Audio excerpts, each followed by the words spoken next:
Israeli सेना का कहना है कि वो गाजा पट्टी में कुछ ठिकानों को निशाना बनाकर पर हमला कर रही है। आतंकवादी समूह हमास द्वारा इजरायल के खिलाफ एक नए सैन्य अभियान की घोषणा करने के बाद यरूशलेम में हवाई हमले के लिए सतर्क करने वाले सायरन बज रहे हैं। इजरायल द्वारा रॉकेट रोधी प्रणाली तैनात किए जाने के बाद कम से कम 3 विस्फोट की आवाज सुनी गई। इजरायल के राष्ट्रपति आइजैक हेर्ज़ोग ने हमास के हमले के बाद कहा है कि इजरायल एक कठिन समय में है। मैं इजरायली डिफेंस फोर्सेज, उसके कमांडरों, सैनिकों और सभी सुरक्षा और बचाव बलों को मजबूत रहने को कहता हूं और इजरायल के उन सभी निवासियों को प्रोत्साहन और ताकत के शब्द भेजने के लिए भी कहता जिन पर यह हमला हो रहा है। मैं सभी से होम फ्रंट कमांड के निर्देशों का पालन करने, आपसी शांति और एकता दिखाने का आह्वान भी करता हूं।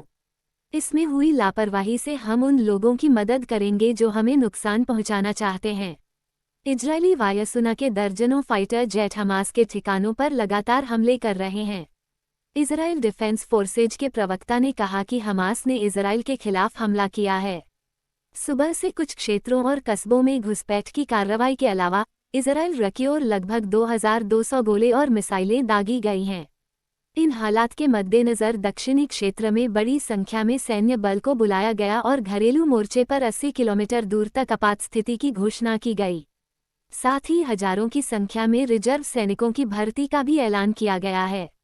इससे पहले हमास की सैन्य शाखा के एक नेता ने दावा किया कि उसने नए सैन्य अभियान के तहत इजरायल में 5000 से अधिक रॉकेट दागे हैं। मिली जानकारी के अनुसार गाजा पट्टी में सक्रिय फलस्तीनी उग्रवादियों ने शनिवार तड़के इजरायल की ओर दर्जनों रॉकेट दागे, जिससे देशभर में हवाई हमले के प्रति अलर्ट करने वाले सायरन बज उठे। उग्रवादियों द्वारा रॉकेट दागे जाने के बाद एक बार जंग के आसार बनते दिखाई दे रहे हैं। गाजा पट्टी के आकाश में इजरायल की तरफ दागे जाने वाले रॉकेट की आवाजें गूंजी, जबकि इजरायल में हवाई हमले के प्रति अलर्ट करने वाले सायरन की आवाज लगभग 70 किलोमीटर दूर उत्तर में देश की आर्थिक एवं सांस्कृतिक राजधानी तेल अवीव में भी सुनाई दी।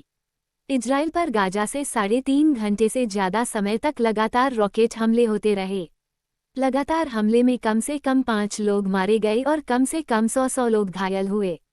इसके अलावा दर्जनों आतंकवादियों ने कई दक्षिणी शहरों में घुसपैठ की है।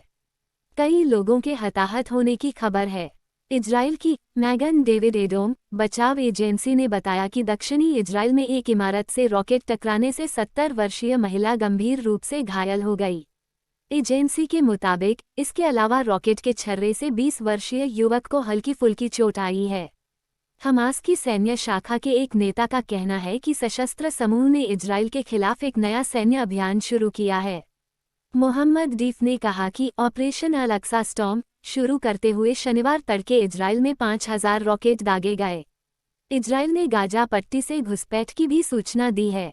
हमास के सैन्य नेता ने सभी फ़लस्तीनियों से इजरायल का मुकाबला करने का आग्रह करते हुए कहा, हमने ये कहने का निर्णय लिया है कि अब बहुत हो गया। मोहम्मद डीफ का ये संदेश एक रिकॉर्डिंग के रूप में सामने आया है, क्योंकि वह सार्वजनिक रूप से कभी सामने नहीं आता है। इजरायल में अमेरिकी दूतावास ने अपने नागरिकों के लिए एडवाइजरी जारी की है।